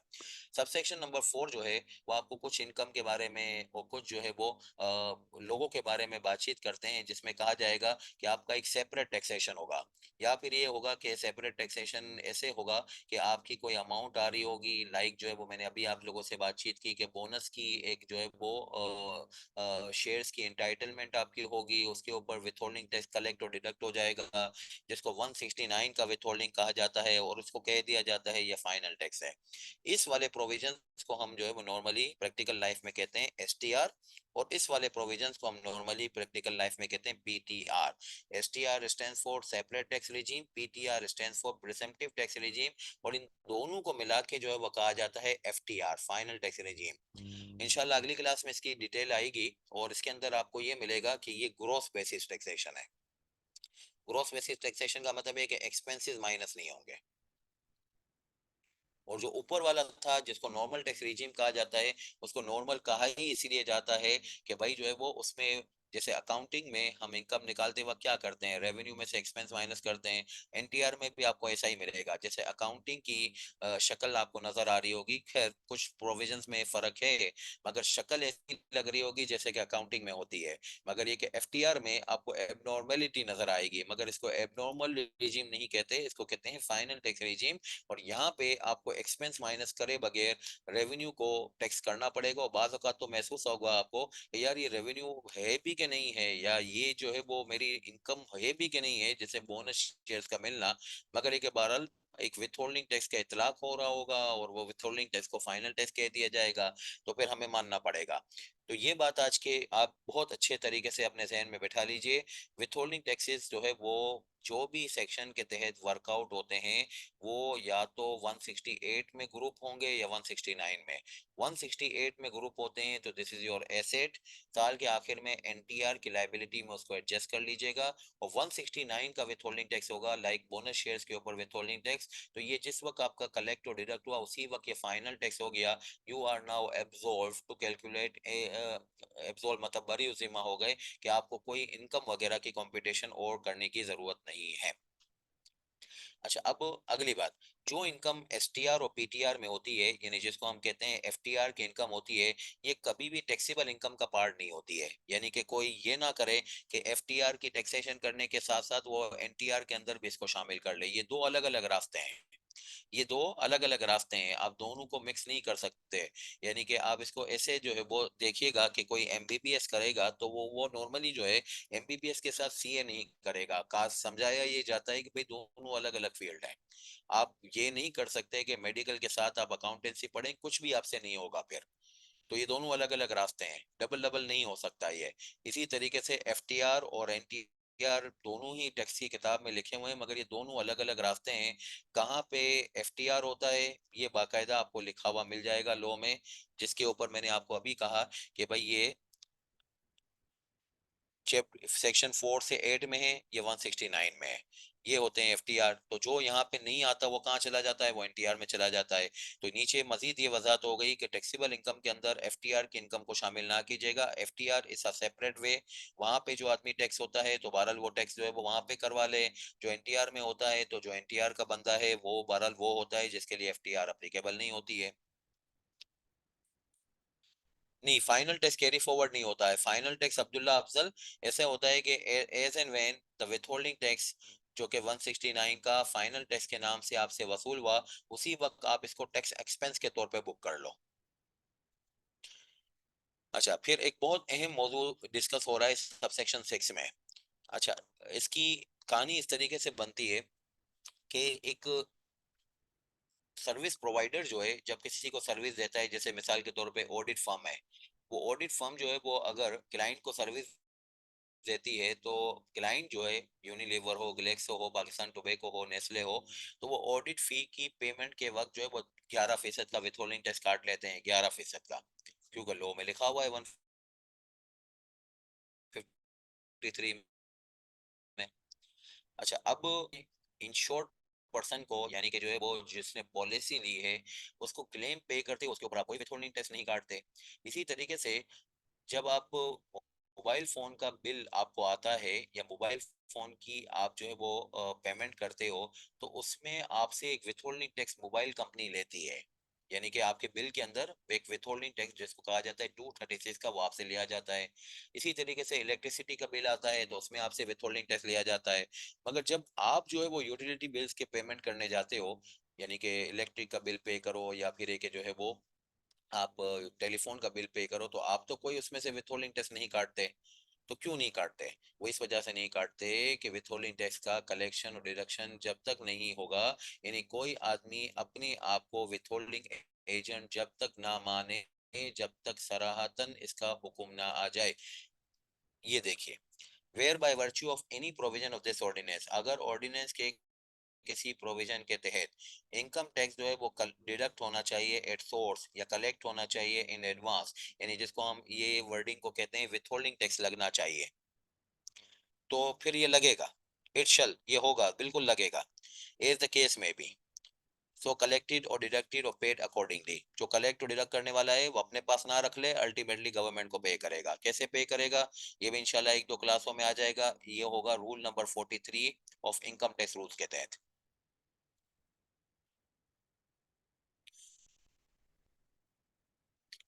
विथहोल्डिंग टैक्स का कलेक्ट और डिडक्ट होना ऑर्डिनेंस के तहत होगा, और फिर ये गवर्नमेंट में डिपॉजिट कैसे होता है, ये रूल नंबर 43 में आपको मिल जाएगा।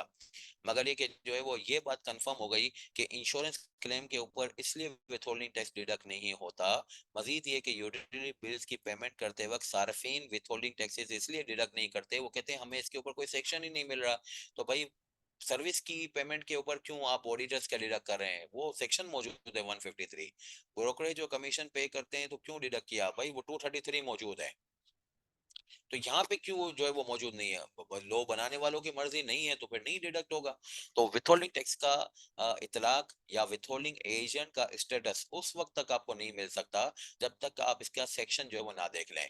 यानी कि विथहोल्डिंग टैक्सेस के प्रोविजन ऐसे जो है वो नहीं कभी भी अप्लाई होते। यार अंडरस्टूड है यार, इसके जैसे लगता है। ये एक ऐसा स्टेटस है जिसके ऊपर आपको बाकायदा अपॉइंटमेंट लेटर मिल रहा होगा। अपॉइंटमेंट लेटर मतलब एक है, लफाजी कर रहा हूँ खाली, यानी कि किसी सेक्शन के अंदर आपको मुखातिब किया जाएगा कि you are the client of the audit firm, आपको विथहोल्डिंग टैक्स काटना है। You are the principal of some broker, आपको विथहोल्डिंग टैक्स काटना है। You are the petroleum company and you are supplying petroleum products to petrol pump, you have to deduct withholding tax. You are the bank and you are uh, making the payment of price on the price bond, you have to deduct the tax. You are the anchor of the program in which someone has won the car या फिर some other souvenirs etc. During a competition, quiz competition के दौरान आपको एक withholding tax उससे लेना है। You are the company and you are declaring the bonus shares, आपको withholding tax लेना है। तो भाई ये वाले withholding taxes जो है वो मैं क्यों लूं? बिकॉज के उसके relevant सेक्शन मौजूद हैं। इंश्योरेंस कंपनी के क्लेम की पेमेंट के ऊपर कोई withholding tax का सेक्शन नहीं है। इसी तरीके से यूटिलिटी बिल्स की पेमेंट जब सार्फिन करते हैं उसके ऊपर कोई विथहोल्डिंग टैक्स की पेमेंट की सेक्शन नहीं है। ऑडिटर्स की ऑडिट के सर्विसेज के ऊपर विथहोल्डिंग टैक्स का सेक्शन है, इसलिए डिडक्ट हो रहा है। तो इस तरीके से जो है वो विथहोल्डिंग टैक्स का इतलाक वहां वहां होगा जहां जहां लॉ ने मुकर्रर किया। यानी कोई आदमी अपने तय अपने आप को विथहोल्डिंग एजेंट ना मिले जब तक के हुक्मनामे का सामना ना करना पड़े। तो ये थी हमारी आज की क्लास। अल्लाह का शुक्र है हमने जो है वो आज एक बहुत अहम सवाल भी कर लिया, इनकम और इसके साथ चार्जिंग सेक्शन को पढ़ लिया, जिसके अंदर हमें दो रिजीम की बातचीत मिली है। इंशाल्लाह अगली क्लास में इस रिजीम के ऊपर से ही हमें बातचीत करनी है कि ये दो रिजीम में कौन कौन सी इनकम एफटीआर में आती है, कौन सी एनटीआर में आती है।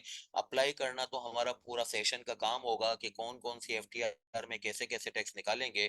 मगर इसकी लिस्ट जो है वो कम से कम मैं आपको अगली क्लास में शेयर करना चाहूंगा, जो कुछ हद तक आपको याद भी करनी पड़ेगी कि भाई ये होती है एफटीआर में। इसकी लॉजिक कोई भी आपको नहीं बता सकता कि क्यों एफटीआर में है।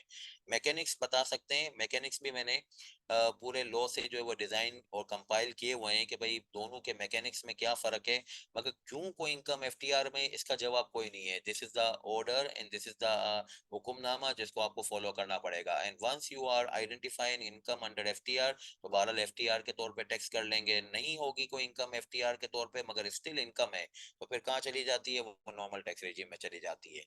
तो ये थी हमारी आज की क्लास। इंशाल्लाह अगली क्लास में रेजिम के भारी भरकम टॉपिक के साथ फिर जो है वो आपसे मिलेंगे। आज की क्लास से मुतालिक कोई सवाल हो, कोई भी जनरल सवाल हो, तो आप चाहें तो पूछ सकते हैं।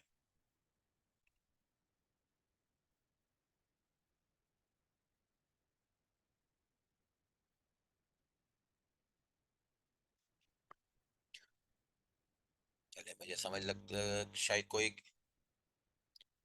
चले। शुक्रिया उस्मान साहब, इंशाल्लाह अगली क्लास में मुलाकात करते हैं। अल्लाह हाफिज।